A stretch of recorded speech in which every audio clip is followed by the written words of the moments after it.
Hello everyone, this is Fine from Tech Gaming Villa. I hope you all are well. Today I'm going to talk about the two TV, the Samsung QN90B and the TCL QM8.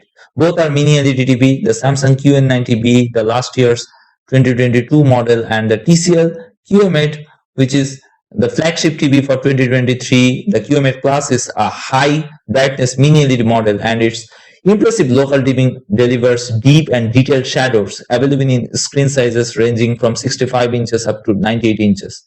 QM8 Plus sets are affordable priced compared to much of their mini LED competition, and they offer a full suite of features that will appeal to movie fans, sport fans, and gamers alike.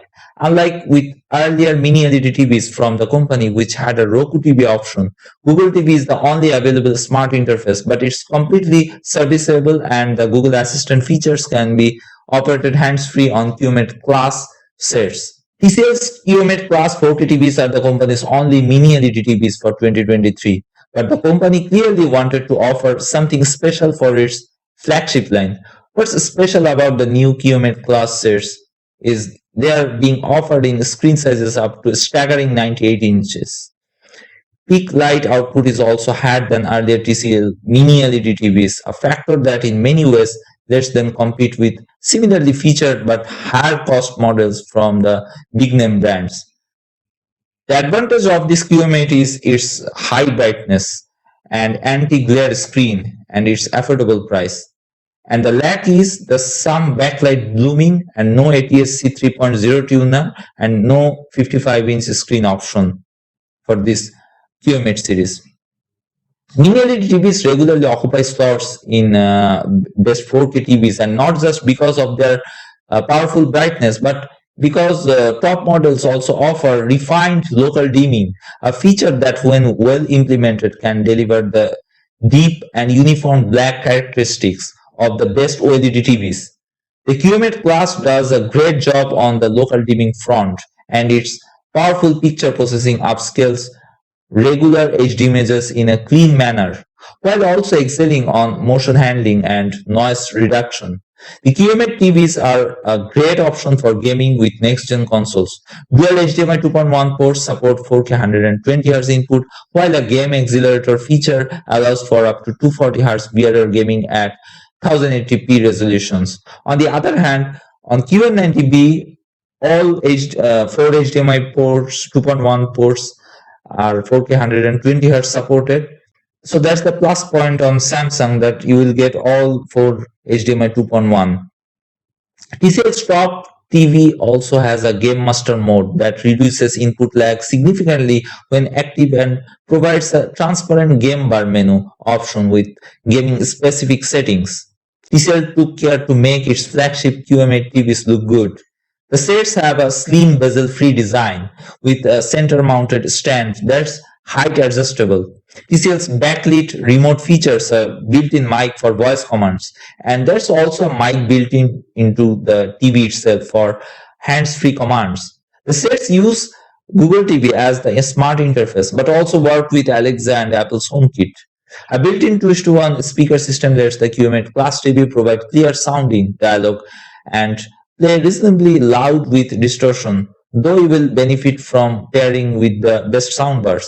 If you do choose to depend on the TV's built-in audio, there's support for Dolby Atmos and DTS Virtual X processing, along with a range of settings to enhance sound quality. Value is a big factor with TCL, and QM8 Plus certainly delivers on that front. You'd have to pay quite a bit more to get better performance from a mini LED TV than what you are getting here. And while it's great that there's a 98-inch size option, a 55-inch screen would have also been a welcome addition for those with more limited living space and budget. TCL's QM8 Plus QLED TVs feature a mini LED backlight with full array local dimming, 1080 zones on the 65-inch model. It supports the Dolby Vision IQ HDR10 Plus and HLG high dynamic range formats, and uses the company's API-Q Gen 3 processor for upscaling and other video processing functions. QM8 TVs also have an anti-glare screen coating to improve viewing conditions in bright rooms. On the other hand, if you see the Samsung QN90B only have HDR10+. There is no Dolby Vision support on QN90B. So that's the plus point on TCL's QM8. You got both Dolby Vision and HDR10+. Google TV is the smart TV interface of choice here, and the set has a built-in mic that can be enabled for hands-free voice commands.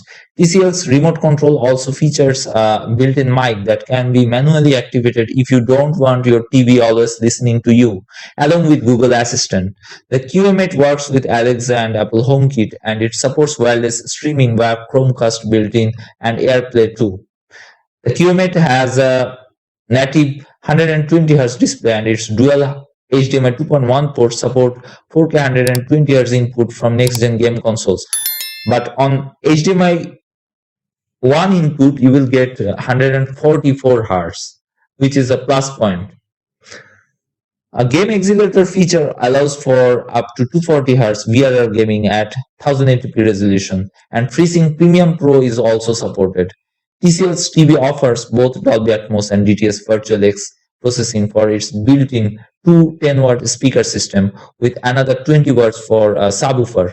One of its HDMI outputs supports ER for connecting to an external soundbar, and you can also wirelessly output audio via Bluetooth for private listening. 65-inch TCL QM8 Class TV delivered notably higher peak brightness with HDR sources than the 85-inch version.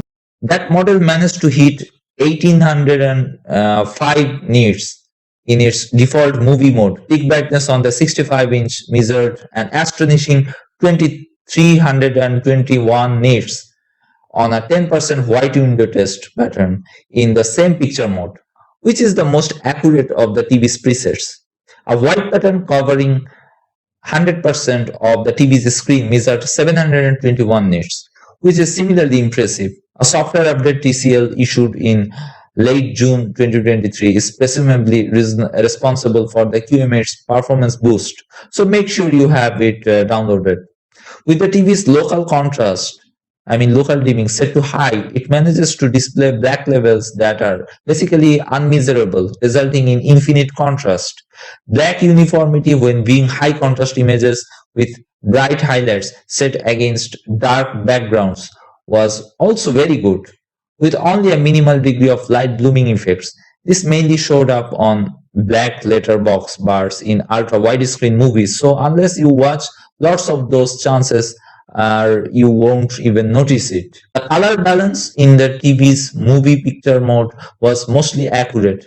Delta E values averaged out to 4 with a high of 6.3.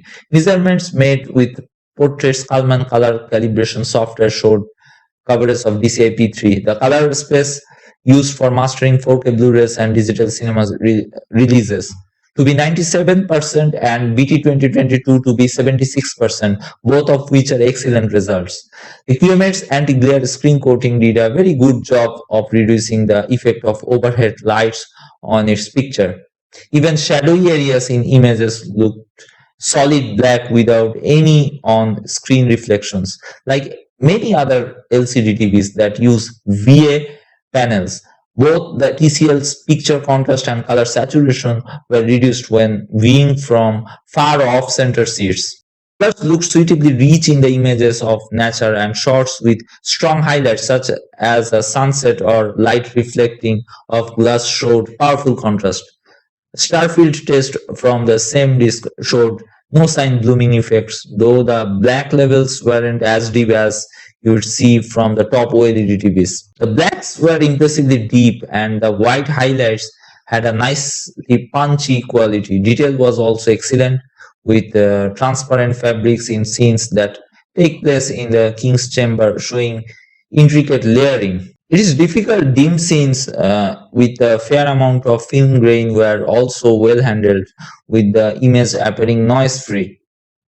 No Time to Die, a scene in Italy where Bond and Madeline climb up stairs at night while burning notes are let loose over the city, showed similarly strong HDR contrast.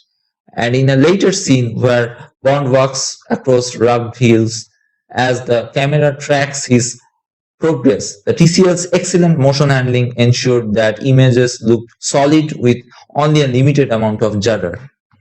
On the other hand, if you see the Samsung QN90B, it's a very, very bright TV. No doubt about that. The most important image quality feature on the QN90B is that newer QLED mini LED powered backlight with full array local dimming. Local dimming improves LCD image quality by making certain areas of the picture dimmer or brighter in reaction to what's on the screen, which significantly boosts contrast. Whilst on testing has found mini LEDs are brighter than larger ones. Judging from Samsung's obscure quantum HDR32X on the specifications, the QN90B has more dimming zones and brighter images than the step-down QN85B and fewer zones than the 8K models. But the Samsung's doesn't say exactly how many zones. It does tout new for 2022 shape adaptive light control processing said to reduce blooming and stray illumination, and it seems to work well. Like all Samsung QLED TVs as well as most higher-end TVs from Vizio, Hisense and TCL, the QN90B's LCD panel is augmented by a layer of quantum dots, microscopic nanocrystals that glow a specific wavelength when given energy. The effect is better brightness and color compared to non-QD equipped TVs. The QN90B uses a true 120 Hz panel which improves the TV's motion performance. The set supports high dynamic range content in HDR10 and HDR10 Plus formats. Samsung's TVs lack the Dolby Vision HDR10 support found on most competitors' HDR TVs. I have seen no evidence that one HDR format is inherently better than the other. So I definitely don't consider the lack of Dolby Vision a deal breaker on this TV. So which TV you like most? The Samsung QN90B or the TCL QM8? Please write in the comments below. But if you ask me, I will vote for TCL QM8 because its price is lower than both Samsung and Sony. But the picture quality is very similar. Both are fantastic TV. So my choice is TCL QM8. So what's your thought? Please write in the comments below. That's it from now. If you like this video, please subscribe and press the bell icon for future notifications update. I have another channel named Awesome Tech Gaming Pro, where I upload similar kind of tech videos. Please visit this channel and subscribe for update. Have a good day. Thanks for watching.